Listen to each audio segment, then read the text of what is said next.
चलिए दोस्तों, आज आप लोगों के लिए जो है हम फिर से चैप्टर नंबर फर्स्ट हिस्ट्री का ऑब्जेक्टिव लेके आए हैं बिहार बोर्ड के लिए। और आप लोग इसको अच्छा से देखिएगा और आसान होगा आप लोगों के लिए ऑब्जेक्टिव। और ज़्यादा लंबा नहीं रहेगा, ये लेक्चर छोटा रहेगा, तो आप देख लिया कीजिएगा, एक दो बार देख लीजिएगा, तो ये रिवीजन हो जाता रहेगा और याद रहेगा हमेशा के लिए, ठीक है।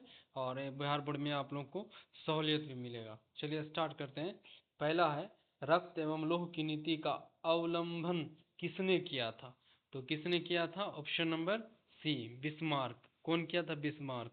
क्वेश्चन क्या है? रक्त एवं लौह की नीति का अवलंबन किसने किया था? तो बिस्मार्क ने किया था, ठीक है। क्वेश्चन नंबर दूसरा, यूरोप यूरोप वासियों के लिए किस देश का साहित्य एवं ज्ञान प्रेरणा स्रोत रहा?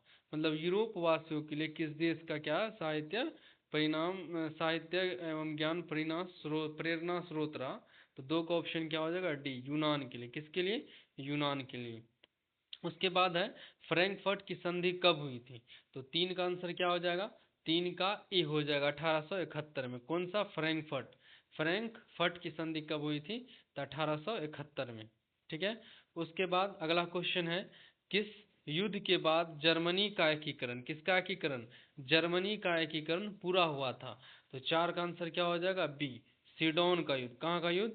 सीडोन का युद्ध जो हुआ था, उसके एकीकरण में, मतलब एकीकरण हुआ था सीडोन के युद्ध के बाद।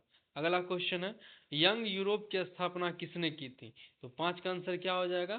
बी। पांच का आंसर क्या हो जाएगा? सी हो जाएगा, मेजनी। क्या हो जाएगा? मेजनी। यंग यूरोप की स्थापना, कौन सा यूरोप? यंग यूरोप की स्थापना क्या कौन किया था? तो पांच का आंसर क्या होगा? सी, मेजनी। उसके बाद अगला क्वेश्चन है, यंग इटली की स्थापना कौन? यंग इटली की स्थापना किसने किया था? तो यंग इटली की स्थापना भी कौन किया था? मेजनी। छह का बी हो जाएगा, मेजनी किया था, ठीक है। उसके बाद अगला क्वेश्चन है, सीडोन का युद्ध कब हुआ था? सीडोन का युद्ध कब हुआ था? तो सीडोन का युद्ध जो हुआ था, सात का आंसर हो जाएगा सी। सात का आंसर सी, 1870 में। 1870 में किसका युद्ध? सीडोन का युद्ध। उसके बाद नेक्स्ट, सन 1870 ईस्वी में फ्रांस और पर्शिया के बीच युद्ध कहाँ हुआ था? तो फ्रांस और पर्शिया के बीच जो 1870 में हुआ था, तो वो कहाँ होता है? ये भी याद रखना, फ्रांस और पर्शिया का युद्ध कब हुआ था? 1870 में। ये भी याद रखेगा। और 1870 में फ्रांस और पर्शिया का युद्ध कहाँ हुआ था? तो आठ का आंसर हो जाएगा ए, सेडोन में हुआ था। कहाँ हुआ था? सेडोन में हुआ था, ठीक है।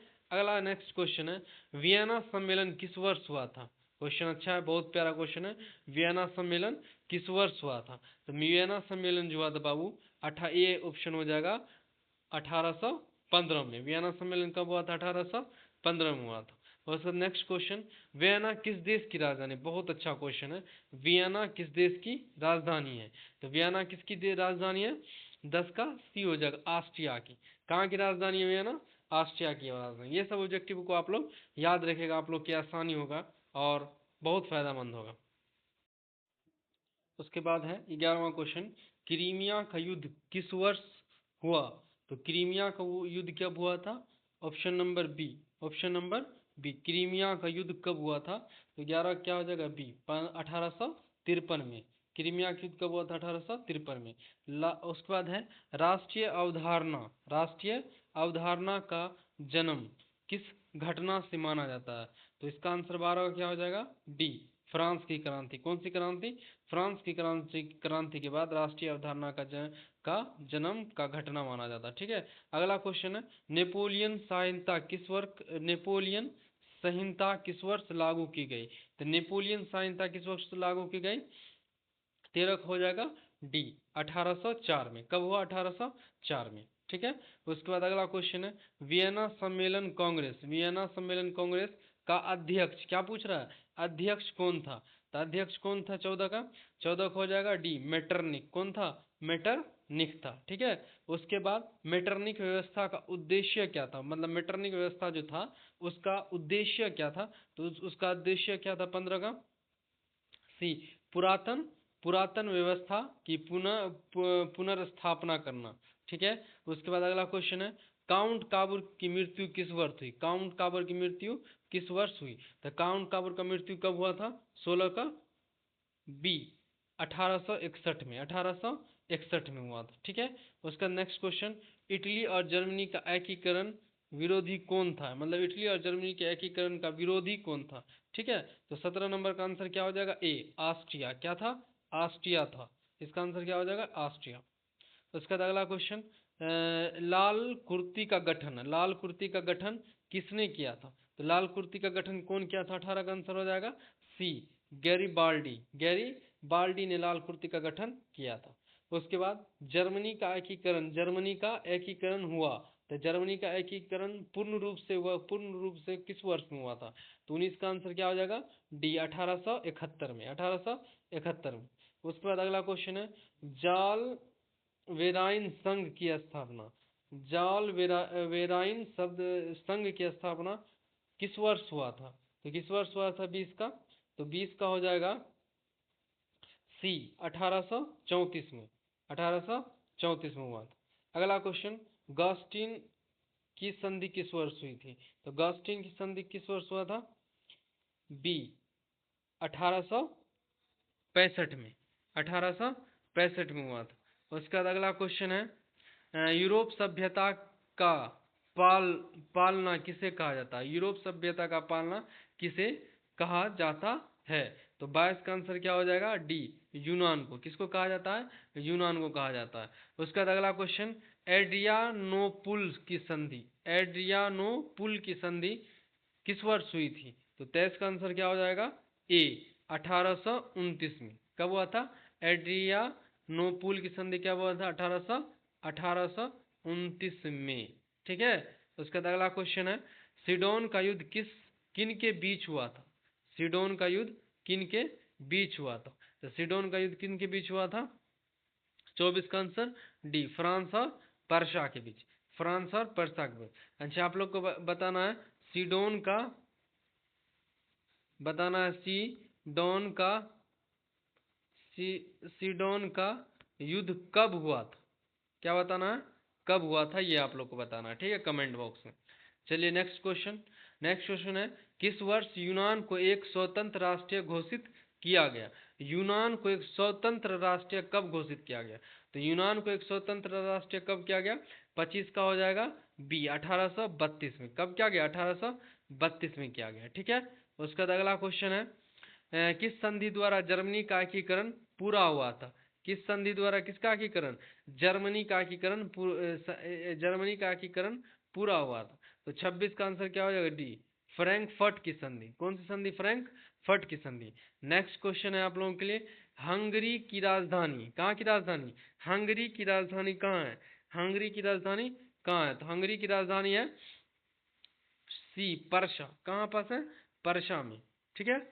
उसके बाद नेक्स्ट क्वेश्चन है, गाजी कहाँ का प्रधानमंत्री था? गाजी, गीजो, गीजो कहाँ, सॉरी, गीजो कहाँ का प्रधानमंत्री था? तो 28 का आंसर क्या हो जाएगा? सी, फ्रांस का। गीजो कहाँ का था? फ्रांस का। उसके बाद 29 का, सेडोवा का युद्ध किनके बीच हुआ था? तो किनके बीच हुआ था? 29 का आंसर क्या हो जाएगा? बी हो जाएगा, ऑस्ट्रिया और पर्शिया के बीच हुआ था। ठीक है। उसके बाद ओटो को निम्न में से कहाँ का राजा घोषित किया गया? ओटो को कहाँ का राजा घोषित किया गया? तो इसका आंसर क्या हो जाएगा? बी, यूनान। कहाँ का होगा? यूनान का। ठीक है।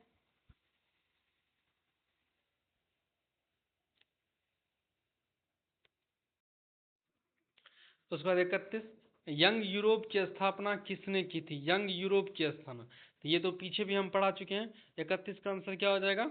बी हो जाएगा, मेजनी। किसने किया था? तो मेजनी ने किया था। ठीक है। अगला क्वेश्चन है, यूनान को स्वतंत्रता संग्राम पराजय हुई, पराजय हुई, तो 32 का आंसर क्या हो जाएगा? बी, तुर्की। किससे? तुर्की। उसके बाद काउंट काबूर को विक्टर एनिमियल की किस पद पे नियुक्त किया गया? तो काउंट काबूर को किस पद पर नियुक्त किया गया था? 34 का सी आंसर हो जाएगा, प्रधानमंत्री की। उसके बाद रक्त एवं लौह की नीति का अवलंबन किसने किया था? रक्त एवं लौह की नीति का अवलंबन किसने किया था? तो 35 का आंसर क्या हो जाएगा? सी हो जाएगा, बिस्मार्क। किसने किया था? बिस्मार्क ने। उसके बाद अगला क्वेश्चन है, वियना कांग्रेस के द्वारा फ्रांस में किस शासक वंश ने पुनर्स्थापना की गई थी? तो 36 का आंसर क्या हो जाएगा? सी, बूबो। क्या आंसर होगा? बूबो। उसके बाद अगला नेक्स्ट क्वेश्चन, जर्मनी राइन राज्य का निर्माण किसने किया? जर्मनी राइन राज्य का निर्माण किसने किया? तो 37 का आंसर क्या हो जाएगा?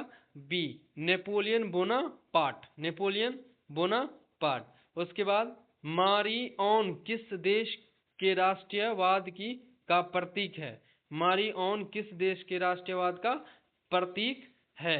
तो 38 का आंसर क्या हो जाएगा? ए, फ्रांस। क्या हो जाएगा? फ्रांस का। उसके बाद 1830 की क्रांति के बाद फ्रांस में किस प्रकार का शासन स्थापित हुआ? 1830 के बाद फ्रांस में किस प्रकार का शासन स्थापित हुआ? तो 39 का क्या हो जाएगा? ए, निरंकुश। निरंकुश राजतंत्र। निरंकुश राजतंत्र। और 40 नंबर आज का लास्ट क्वेश्चन इस चैप्टर का, एक्ट ऑफ यूनियन किस वर्ष पारित हुआ? तो ये जो है आप लोगों के लिए HW है, मतलब होमवर्क है, और आप लोग इसका आंसर जो है कमेंट बॉक्स में लिखेंगे। ठीक है, बाय बाय। और अच्छा से आप लोग, बस छोटा सा ये वीडियो है, आप लोग देखिएगा, एक दो बार रिवीजन कर लीजिएगा, बस 40 क्वेश्चन आप लोग को याद होगा। इससे ज्यादा बिहार बोर्ड में आप लोग से ऑब्जेक्टिव SST में नहीं पूछेगा। और हर चैप्टर का चैप्टर वाइज आएगा, पहले हिस्ट्री बेस देते हैं बनाएंगे, उसके बाद ज्योग्राफी, उसके बाद पॉलिटिक्स, उसके बाद इकोनॉमिक्स आएगा। ठीक है, बेस्ट ऑफ लक, बाय।